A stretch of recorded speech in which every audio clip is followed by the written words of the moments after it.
All right. Hello, hello. We are live. This is the No1 podcast. I am your host, Coach Jake. What's going on? Jose Blanco, CF Wells, Erkin. Happy to see you people today. It is Monday. It was my birthday. Man, it was crazy. Hope you guys are doing good, man. Just waiting for some people to show up. CF, what is up, dude? 49 now. Third Planet, Lyrically Indigenous, Club Lang, PPS.sev, Frederico, Rampaloto, what is up? Hey, where are you guys at? Hey, thank you for the happy birthday, man. Yeah, it's cool. Tell me where you at. Let's do a roll call, man. What country? What city? What building? Where are you at, man? Happy birthday. Thank you, PPS Sev. Yeah, 49, man. 49. What do you think of my crazy sign here? You like it? Freaking out? I can do a show. Whoa, there we go. There we go. Rochester, New York in the house. Knoxville, Tennessee. Jose Blanco's in Rochester. CF Wells next. Knoxville. Jose Blanco, happy birthday. Thanks, dude. Yeah, it's been awesome. It was awesome. Had a good time. I got a couple bottles of whiskey. Oh, wait, we got Stellar Steven dropping in. What's he got to say? Stellar Steven. Third Planet Martial Arts in Cartersville, Georgia. Clubber Lang, happy birthday. Thank you, sir. Polar Bear Grappling, what is up? Okay, Stellar Steven. Okay, you did a thing. Brandon Lewis busting me, bro. Stop calling out. I like people, man. Come on, Brandon. I'm calling you out. What's up, brother? Warriors M join. All right, okay, fine. Brandon. Let's go, Brandon. I'm going to do my thing. So I want to talk about productivity today.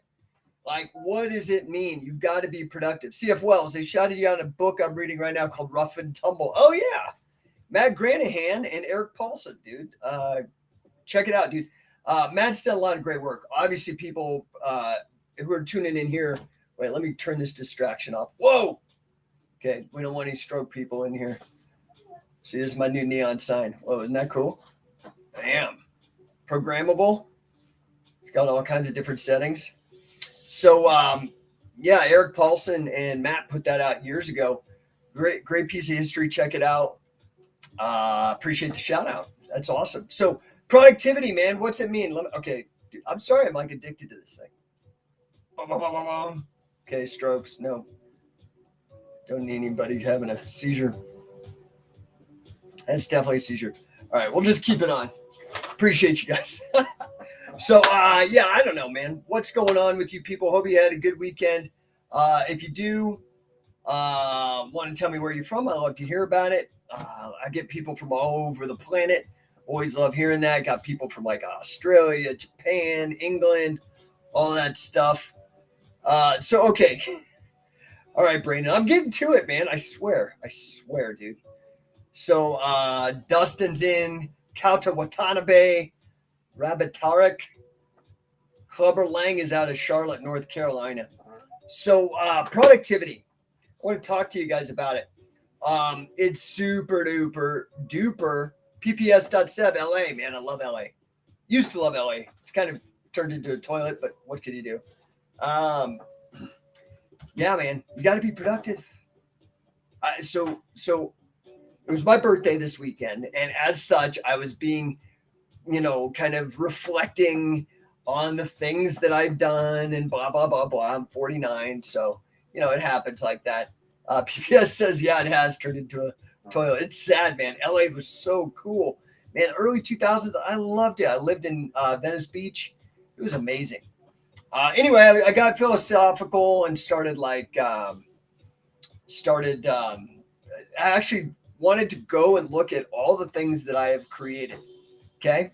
Now, I mean, I guess I could bore you guys with that list. I posted it up on my personal Facebook and made it public so you guys could see it. For those of you who maybe are, I know Stellar Stevens on YouTube. Brandon Lewis is on Facebook, so you can look. All the guys on Instagram, maybe I'll do a screen capture, but I think I ended up getting 43 items, but there was multiple items in each sometimes. So I think I'm well over 50. Okay. So let me see. I hope this doesn't mess up everybody out on Clubhouse. By the way, I broadcast out to LinkedIn, 2 different YouTube channels, 2 different Facebook pages, Twitch, Twitter. I can't even think of where else I'm on. So, hey, Billy, do me a favor. Will you go help Grandma? Yeah, She's leaving. Try to hurry. Alexa, hang up.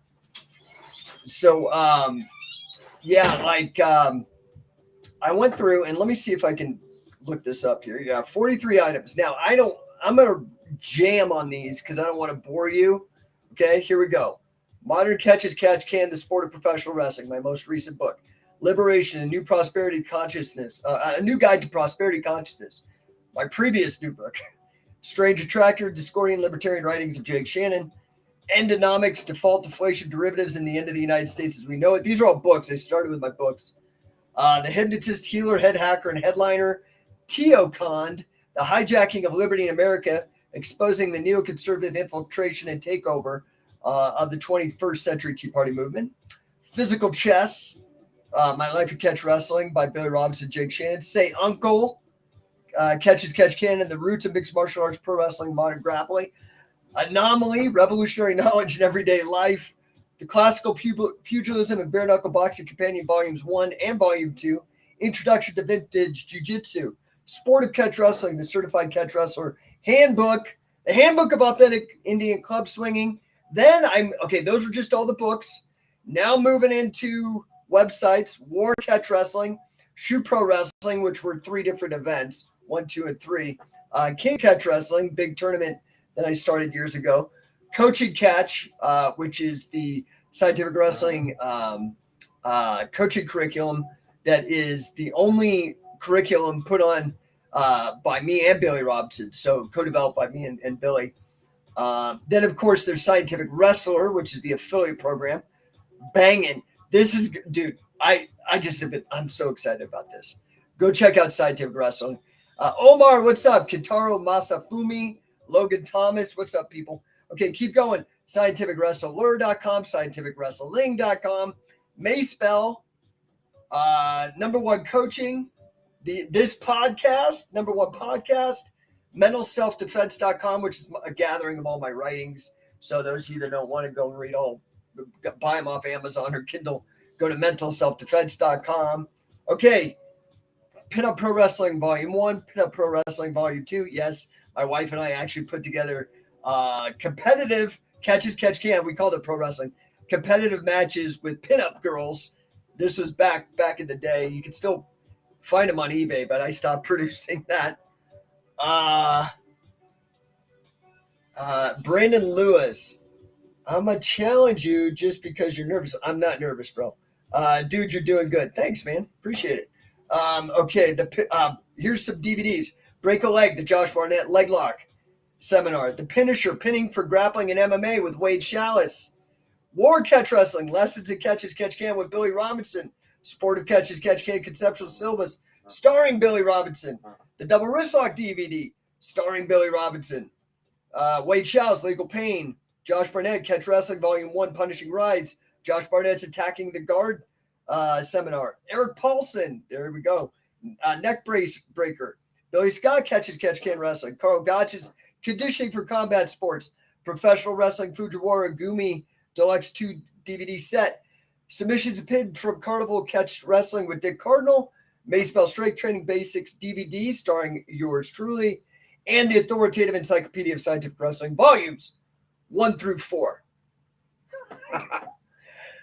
Dude, I have produced a fucking shit ton. That is the truth.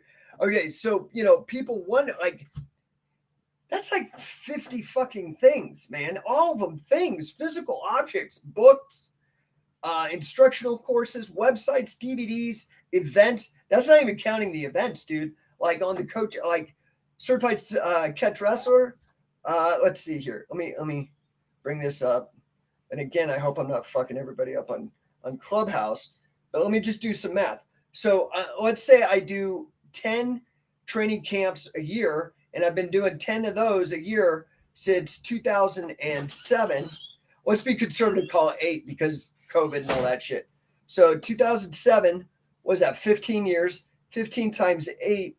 That's over 120 seminars camps that I've done. Okay, that doesn't count seminars and everything else. So it's a lot of shit, bro. Omar, how's Sakuraba's DVD? That's good. It's good. It's good. It's Japanese. Omar, I didn't know you produced that many. Awesome. Dude, it's a lot. It's a lot. Okay. Now, part of that has to do with just who I am. I am totally freaking type A, if you can't tell. I'm hyped up. I've got a lot of energy and I'm very creative and I have a lot of drive. Okay. But that's what it takes. That's what it takes. So, if you want, now this is what I've done, like with the Scientific Wrestler program, all those, like the majority, except for some of the books that aren't relevant to wrestling, say, I've made it to where you can, if you don't have products, you can sell them. I get in the affiliate program, you get resale rights to all those products, not obviously the ones that are relevant to grappling. Plus you get the curriculum so you can teach people, the one that was co-developed by me and Billy. You get the King of Catch Wrestling tournament with the rule set co-developed by me and Carl Gotch. So do you understand, like, being productive is the core of your duty as a human. Now, you're going to be productive. Now, I mean, okay, not everybody's productive. What I mean is that on net, you want to make sure that you're producing more than you consume, right? So I look at social media right now. Am I using it as a consumer or a producer? Am I using it as a consumer or am I using social media as a producer right now? Simple, right? I'm using it as a producer. I'm creating content. I am entertaining you. I just rattled off all of my products. So maybe I'll get a sale or two. Maybe you'll want to become a part of my system with the Scientific Wrestler program, right? So I am being productive. I am selling. I'm educating people about my products. But this is what you have to do if you want to be independent, if you want the freedom that comes with entrepreneurship, right? If you want to be free. Now, I love, for me, what I recommend with my clients, so the podcast is No1 podcast, right? And it's a play on words, how to go from no one to number one, all right? Like that's the premise. So what I've done and what I recommend, now I've made several businesses, some of them in areas that I actually don't give a shit about, okay? I mean, I'm gonna be real. Like sometimes there's things that you're good at, but you don't like them. So 2002, for example, I got my master's degree in financial mathematics. I'm good at it. It's interesting, but it is nowhere near a passion like catch as catch can, like scientific wrestling is for me. So while I've used that degree to generate income and to pump money into the other business, scientific wrestling, it wasn't my passion. So when I'm advising people, you need the very first thing when I take on a client, I have basically on the business side with No1 Coaching. If you go to No1 Coaching, No1Coaching.com, that'll show you kind of the offerings. I need to redo the website a bit, but I basically have two clients. Okay. I have corporate clients that are trying to scale or turn around their business. Okay. They're suffering and they're not getting sales and their marketing sucks. And I definitely can help you with that. Two, a company that is trying to grow and scale and trying to get basically buy-in from everybody that works for the company to become conscious and responsible for revenues. Okay. Centro de Estudio de Jiu-Jitsu. What is up? What is going on? Happy to see you. Thanks for popping in. So that's what I do. I mean, really what I do is I like when I go into a company, I change the managers into coaches. Do you understand? Like nobody in the world wants to be managed. Nobody wants to be bossed. But people do, like performers, people who kick ass and like salespeople or athletes or artists, um, they like to be coached, right? So that's what I'm trying to do on the business side. So I help people. Now, the other audience that I hit are what are called Henrys. Okay, Henry, Henry. It's an acronym for high income earner, not yet retired. Henry. Okay, so you've got a good job. Maybe you're making over 80, 100, 150, something like that. And I help those people. So I help corporations grow and scale, turn their managers into coaches. Then I also help people looking to really create a supercharged side hustle that could potentially be what they do with their life, their passion, right? So that's how scientific wrestling happened. 2002, like I said, I graduated, had my master's degree in financial math. I'm working in investment banking and mortgage banking in these areas. And, I'm making six figures because it was a high paying gig in LA, which was great. It was a great time of my life, but I was spending like 12 hours a day, not counting commute time, behind a desk, not doing what I wanted to do, which had to do with grappling and wrestling. And, 2002, I was 29. Okay. I'm 49 now. So I had to figure out, and I was running out of time. 29, man. Like there's an expiration date on athletes. So I started being like, dude, okay, I'm running out of time. I need to start figuring out how I'm going to really contribute and how I'm going to make a difference and how I'm going to have impact, how I'm going to have legacy in this thing that I feel is very important. Okay. And my way to do that was to outproduce everybody. That's how I just outwork everybody. That's how I was in wrestling. Okay. I just made sure that I always had more gas in the tank than the other guy if I could. And then I knew more. Okay. And this is the same thing on business. So I have almost 50 products. I have an inventory of 50 products.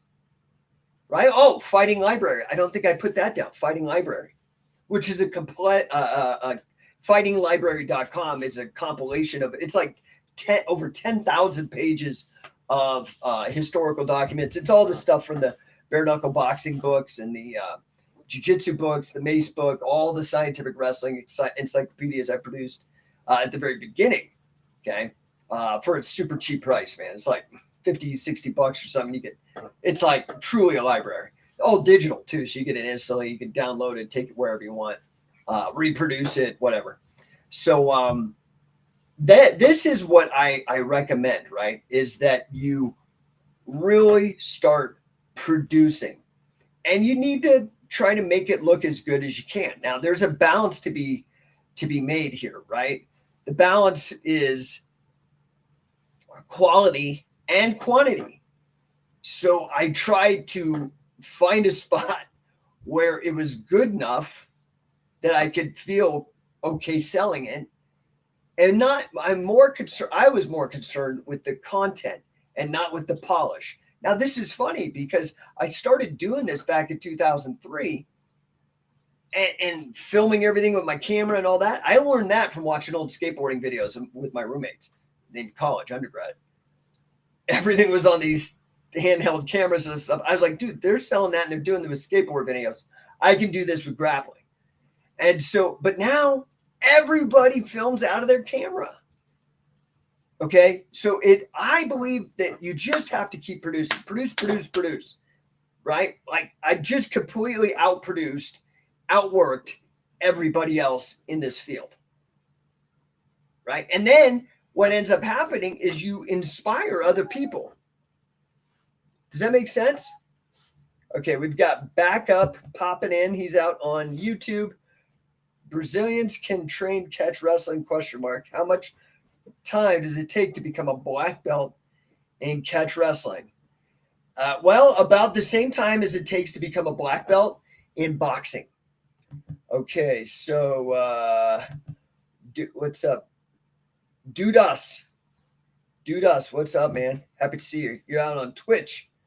I think I get like one or two viewers on Twitch, but I'm out there anyway, out producing. Um, yeah. So, guys, the key, in my opinion, right? Like people always say, "Oh, work smarter, don't work harder," and I'm like, yeah. How about I work smarter and I work harder? Now I'm going to beat the people who just work hard because I'm working smart, but I'm going to beat the people who just working smart because I'm working hard too. Does that make sense? So, Dude Us, let's see. How can I make money at 14? All right, I think this is a great question. My daughter is 15, and we're in Colorado, and the laws are a bit in pain in the ass. They're a pain in the ass, right? It's hard as a young person to make money. Some people like will hire at 14, some at 15, some at 16. So my advice, honestly, is if you're too young for somebody to hire you, and maybe that's because it's a legal thing, I very much recommend start learning how to make your own business. Okay. I know of a young man, he's here in Boulder. I think he's 16. He runs a software company that makes like well over $1 million a year. Okay. So for you young people, I think that, had I a time machine, I could go give myself advice, I would probably really set myself early up on a path of entrepreneurship and investing as early as possible and really getting an understanding. And, of course, you got to learn from books at first, but trying to find a good mentor as well. So I don't know, Dudas, if that helps you, but that is what I would do. Stellar Steven asks, what's my Twitch? Dude, I don't even know. Just look up Jake Shannon on Twitch. I don't know, dude. It might be under number one coaching. I should probably know that better. I apologize. I'll try to find out for next time. And Stellar Steven says network and study up. Yeah, I mean, this is the other thing that I wish I would have known earlier. So it is important to produce, okay? Like create content and out-create problems. It is also just as important to build out the biggest possible network that you can. Okay, so let me give you an example. Because I've been doing this, Dudas piped in. Thanks, man. Listen, that's where I would start. I would start going on TikTok and YouTube, watching guys like Grant Cardone, watch guys like Gary Vee. Just don't necessarily take what they're saying verbatim. Like, just immerse yourself in it so you can start really getting a grasp. This one woman that I really like that's up and coming that teaches this kind of stuff is Cody Sanchez. Find her CODIE Sanchez. I've really been enjoying her content. I think she's really giving great advice for people that are looking to start out and start making some money. Now, granted, she takes a little bit of a different approach. I'm a guy that says start a side hustle based on your passion, but she makes a very good point that the boring businesses bring in a lot of cash flow. So, the most important thing is to start generating income with maybe your normal job or whatever way that you can at the beginning. And then start making enough money to where you can take care of your basic expenses and then peeling off of that to start investing, whether it's in an investment you believe in, real estate, stocks, crypto, whatever that may be, or what I think, if you're really smart, can be a business, and you can definitely get a great return on your investment if you pick the right business to invest in. Some like car washes or vending machines. If you find the right location, man, they're boring, but you can make a lot of money, right? So I don't know if that helps, but because I started in 2003, I started before Facebook was even an idea. I think YouTube had just started. My point here is that I was an early adopter on all these platforms. Okay. So, I was able to kind of organically grow. And now, I'm going to be honest, where my challenge is because I organically grew with these platforms. I am 49 years old, and you saw how much I produced, but there's still only so much one person can do. And so I'm going to be real. Some of this marketing stuff, it's hard to keep up with every single thing, right? So I know a little bit about all of the platforms. How can I market on TikTok? How can I market on Twitter? How can I market on Facebook? How can I market on YouTube?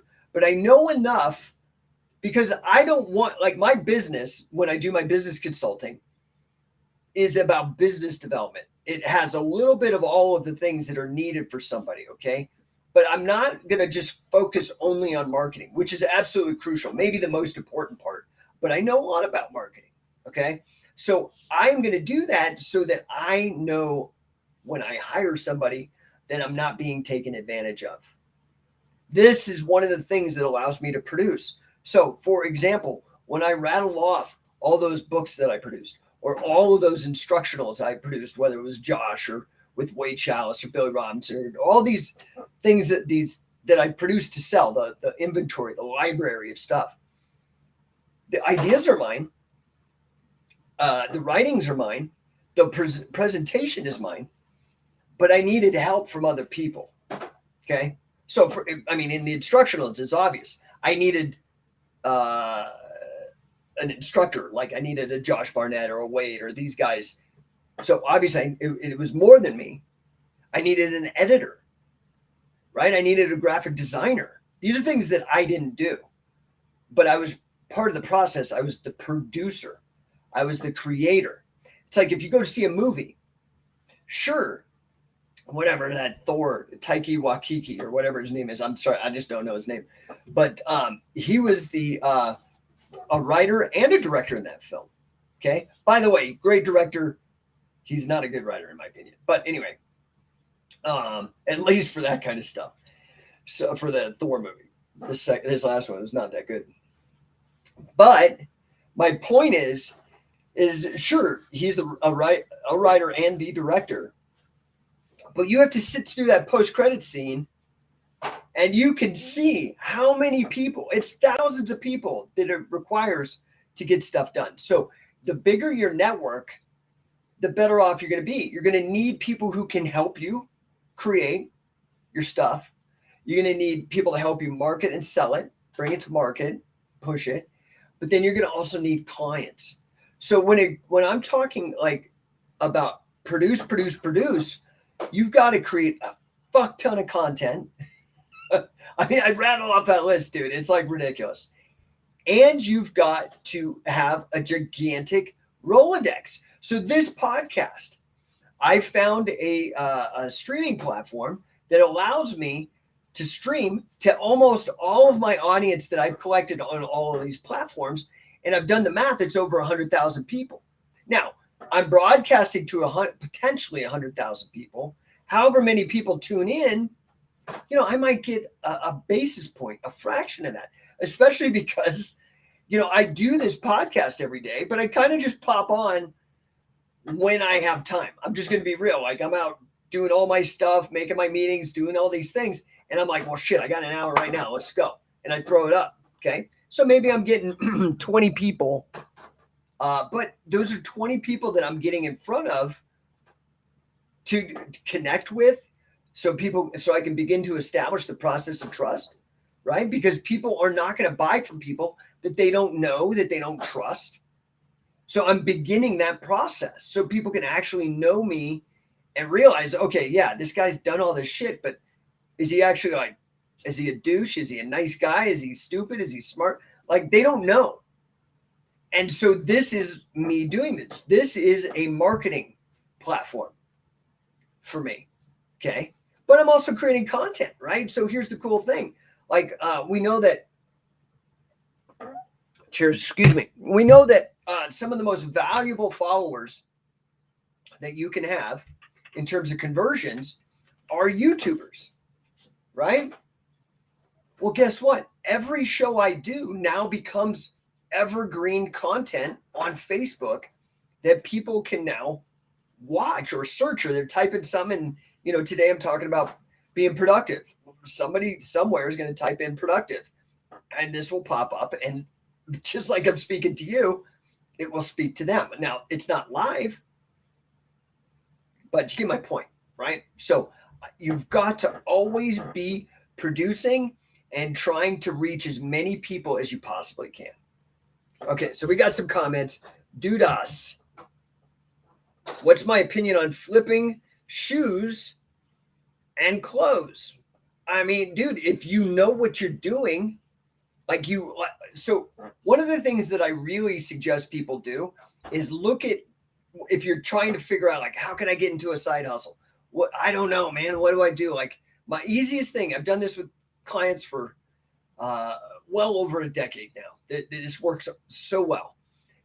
I ask them to go and look at their debit card or their credit card statements or both, and look at the things that are not necessarily necessities, like food, shelter, that kind of stuff, or maybe even clothing. Could be clothing, but where are you spending all your money? So Dudas, if you're spending a lot of money on shoes, like you're really into tennis shoes and you know all the freaking doodads and all the shit, you already have a fairly good level of expertise if you're a high level consumer of it.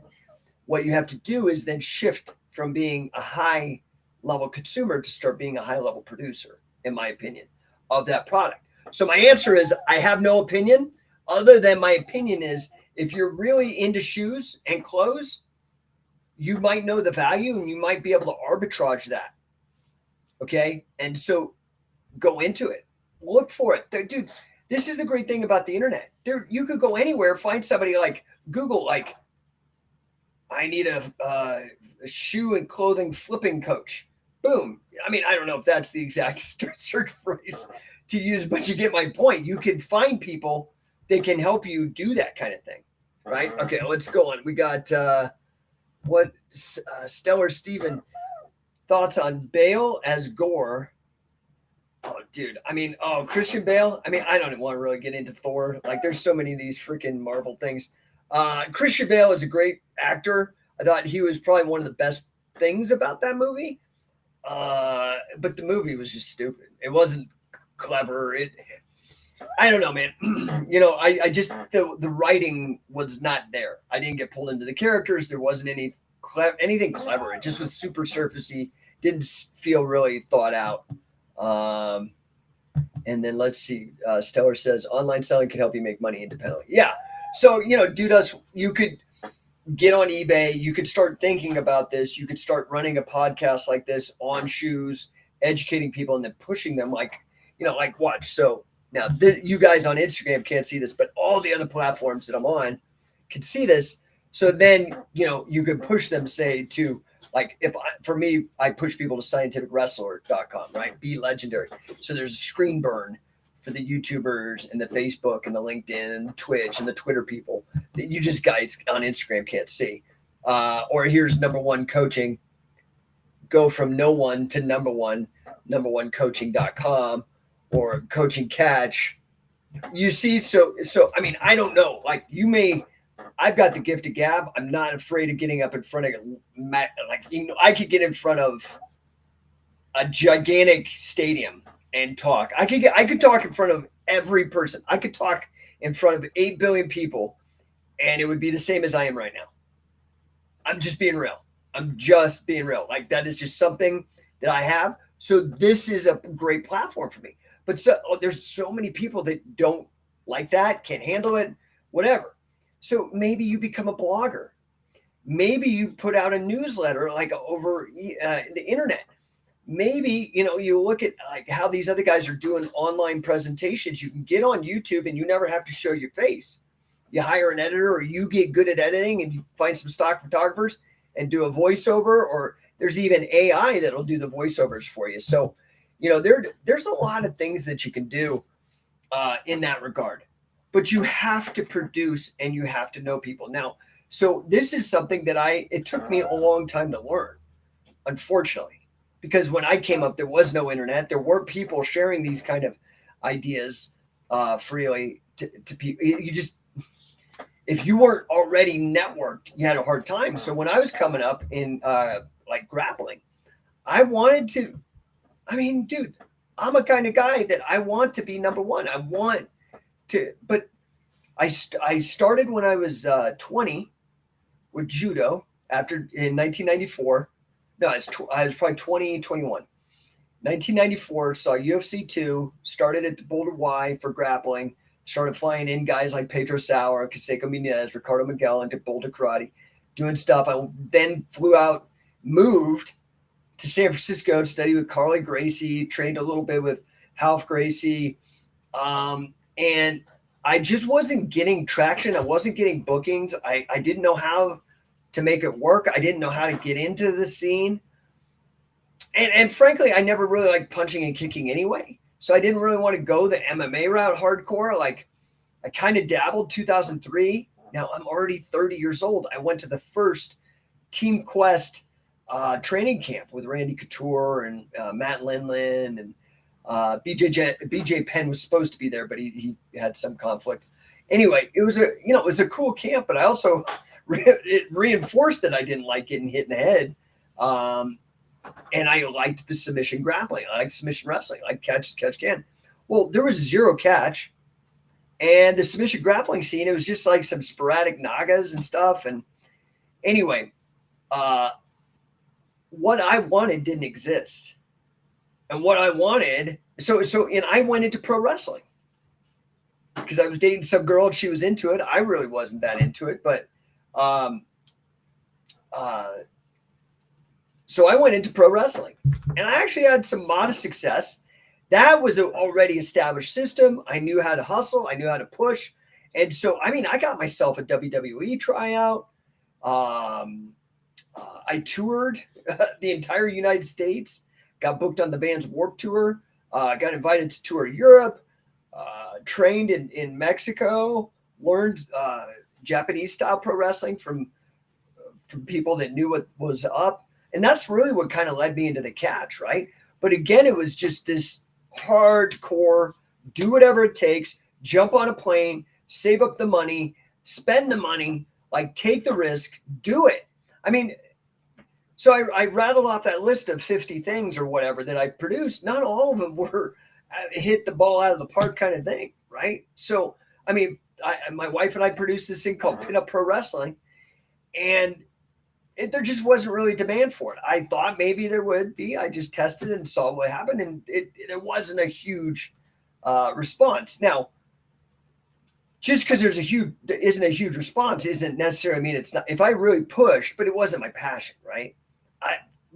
You can see what my passion is based on how hard I've stuck with it on some of these things.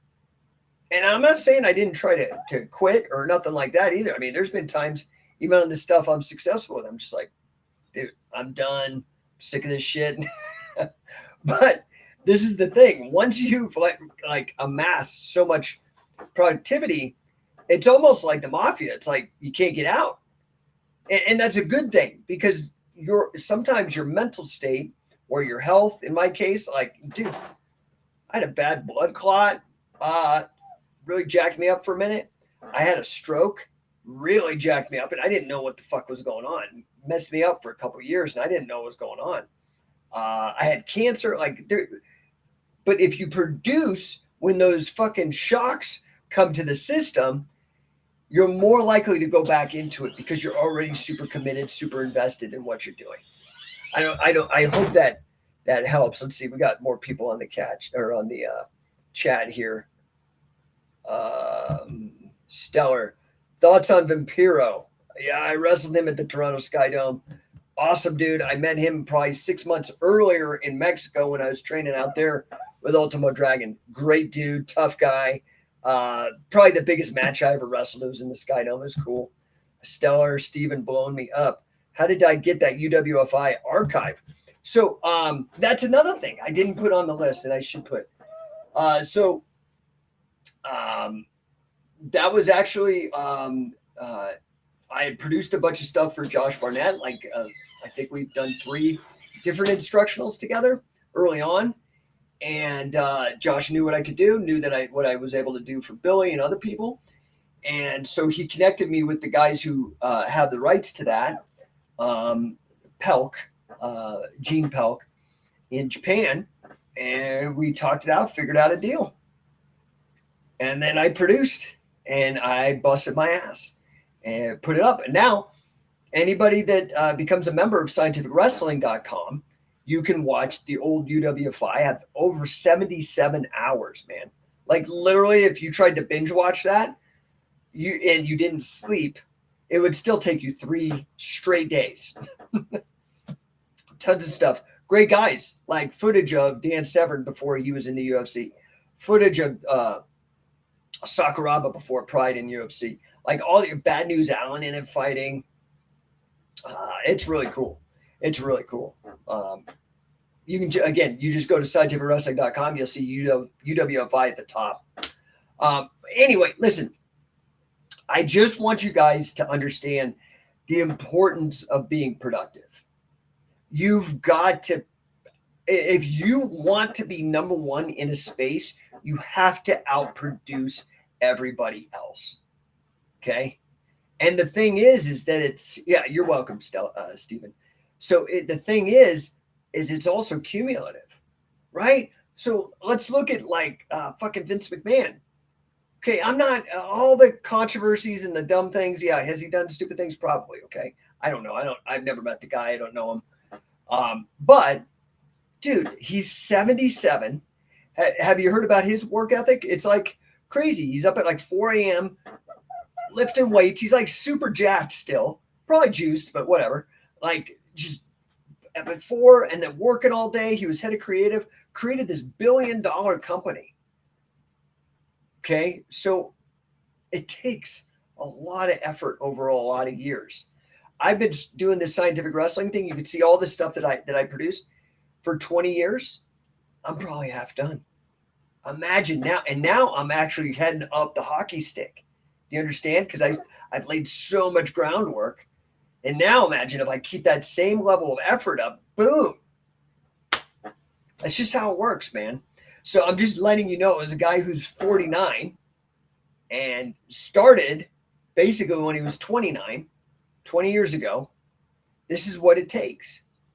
This is what it takes to be number one. All right? Outproduce, outwork, and out-network. Okay? You've got to create a large audience. Here's the other thing, man. You need to produce a lot of stuff, but you also need to have a lot of people that know what you're selling. Otherwise, you're not going to sell anything. You could produce a million things. Like imagine Stephen King. How many books has that guy written? A bajillion books. But if nobody heard of him, those books would just be sitting on his computer, right? So you've actually got to get them to market. And that is what marketing is about. How do I get this to where people will buy it? And that's part, marketing and sales is that crucial component. So I mean, it's like UFC. So UFC is the big driver in the submission grappling business. Now, there have been strides to make it its own thing, but still UFC is the big driver, mixed martial arts, for all the ancillary submission grappling businesses.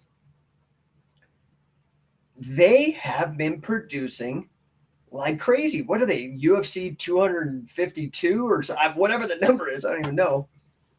They've been producing. And guess what? There's no way they could have done 250 shows or whatever they've done without a huge audience. It's just not sustainable. So this is the challenge, I think. A lot of people who they go into business because they like, let's say, like, they love surfboards or skateboards or something, and they want to make it exactly, oh man, I get this idea, it'll make the skateboard so anybody can ollie or anybody can do a kickflip or what, I don't know, some design innovation. And they mistake product development, designing the product, being a technician, creating something cool, with business development, actually getting it out there, right? Grant Cardone always says, best known beats best. every time in business. And that's true. So it's one thing to produce, and it's crucial. You have to produce a lot. But then it's also important not just to work a lot, but to network a lot. So, I mean, I don't know if this was any value to you guys today. It's just, it was my birthday. I started thinking back, like, man, I'm old. What have I done? And I just actually was like, well, I could quantify it by number of things that I actually produced. So that's what I did. Stellar Steven blowing me up again. Let's see what's up, dude. I love that Izzy Adesanya did an Undertaker entrance. Do you think UFC should do more Pride workouts or walkouts? I mean, I have no idea. Pride, UFC is killing it. They're doing really great. I don't want to tell somebody who's doing better than me what they should do. I think that's a stupid, pretentious thing. But I'll tell you what I'm trying to do with something I'm creating, Shoot Pro Wrestling. So Shoot Pro Wrestling, I believe we can learn the lessons of Vince McMahon, how to promote some of the clever things, okay, not the dumb cartoony things. And that's subjective. I have my own opinion on this. But I think there's a lot to be learned, like what you're talking about, Stellar Steven. And that is, maybe there's some maybe we need to focus on story. Not contrived per se, but storytelling in competitive grappling. Maybe we need to focus on the athletes, the personalities, and that kind of stuff.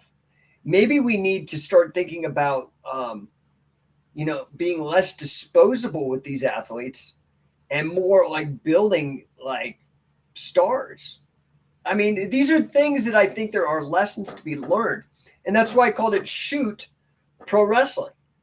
Okay. So the challenge is people who aren't familiar with pro wrestling may not know what a shoot means because that's industry specific jargon. That is a risk. But I do think that the audience for pro wrestling is probably double the audience for MMA. If you look at maybe market share numbers like valuations for, say, UFC versus WWE, it's roughly double, I think. It's been maybe 6 months since I've checked it, but so I decided to lean in towards pro wrestling because I know there's an enormous crossover. Otherwise, Vince wouldn't have been booking Ronda Rousey, wouldn't be booking Brock Lesnar or Bobby Lashley or these other guys or Kurt Angle for that matter, people who have a legitimate pedigree in the grappling sports.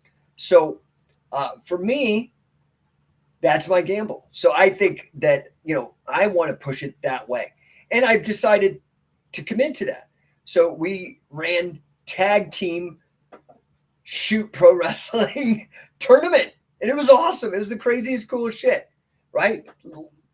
Never existed in old Catch as Catch Can. That's like a pro wrestling after it became fake innovation. But I decided to innovate by bringing that back into Shoot. So, Mohican Tano. I'm probably messing that up. What's up, David Tice? Good to see you. How much of an influence has Catch as Catch Can wrestling? How much influence of Catch as Catch Can has there been on UFC fighters? I don't know. I'm not understanding what you wrote, but I think that's what you're saying. Well, it depends on what way you look at it. So, okay, let's start with the most easiest way. Sakuraba was on ONE UFC, fought Marcus Silveira or whatever his name was, that gigantic Brazilian Jiu-Jitsu black belt. He's in ONE UFC, and he's in the Hall of Fame. Frank Shamrock, arguably the greatest athlete UFC ever had, if you get rid of the bullshit between him and Dana and the blackballing that's gone on. Frank comes from Catch as well. So huge influence, just raw. Okay. And then Josh Barnett, right? So there is influence. Okay. But let me get really real here. Amateur wrestling, folk style wrestling, freestyle wrestling, all is amateur catch as catch can. There are more champions in the UFC from a wrestling, folk style, freestyle, derivatives of catch wrestling than any other sport. Okay. So I'm like very specifically catch as catch can. Oh, great case. Well, let's get a little bit more philosophical and actually think about the impact of folk style wrestling, which is amateur catch as catch can, and freestyle wrestling, which is amateur catch. Massive influence, massive impact. That's why I went this route instead of jiu-jitsu for a couple of reasons. I'm definitely like a zig when everybody else is zagging. I did the same thing with the mace bell. It's like, okay, you guys all can swing these fucking kettlebells. I'm going to create this mace, right? And all you guys can do this, put on your pajamas, get on your knees, and put a grown man between your legs. That's cool. I'm going to go do this other thing, right? So, anyway, Mohicantano. Awesome. I never knew that. Yeah, dude. I mean, so I think catch has had like truly massive, but the problem is that there is not really a I don't think that there is people that have the grappling literacy to really make this argument. And honestly, that's probably because they didn't produce as much fucking shit as I have. Like if you go to my Facebook and look at all the stuff that I produced, especially around catch, you can see how I could put this information together because I've actually been in the stacks, organizing, integrating, talking to the people, presenting. I mean, anyway, so yeah, I don't know, man. We're creeping up on an hour. That's usually when I start pooping out. As ever, if I can help you, I am here to help you. So please, you can hit me in the DMs. I put out my birthday wish for this year. If you want to help me, I'm reciprocal. I want to make it a win-win. So the two things that I'm really needing help with, and I'm willing to make it worthwhile to you. One, I need affiliate gyms. This is all built in the scientificwrestler.com affiliate fight gym program. Working with a great lead gen company. It's like stacked, dude. It's a no-brainer. Just a no-brainer in terms of a business, but doing a business you're passionate about. But I mean business, like making money. It's a no-brainer. I just got the stats from the lead gen company. They just the lead gen company, which is just a part of the value stack that I'm offering.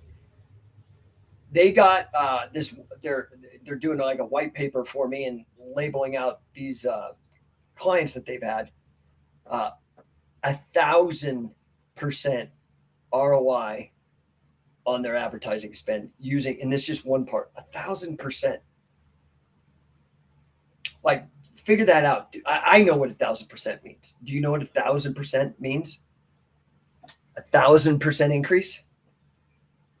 A 10-time increase in what you put in is to what you get out. That's why people go gamble, but people are stupid because gambling is stacked against you. Business, if you do it right and you listen to people that want to help you, it can be a good thing. Okay. That's the first thing. I need affiliate fight gyms, scientificwrestler.com. Second is for Shoot Pro Wrestling, which I was talking about. I need sponsors. I want to provide it for free. The very first one I did, I literally put my cell phone up and just filmed it and had over 25,000 views. But I need sponsors, right? Like, because I want to do a good job and it just requires money. So I need affiliate fight gyms for scientificwrestler.com and I need sponsors for shootprowrestling.com. If you can help me with that, I offer referral fees, commissions, all that kind of stuff. I sincerely appreciate it. Okay. And as ever, if I can help you, hit me up in the DMs or engage me to help you with your business like I do with these other guys. Guys, it's been a great talk. I think it's like my second day as a 49-year-old. Going good so far. So I just appreciate you guys, and I'll check you tomorrow.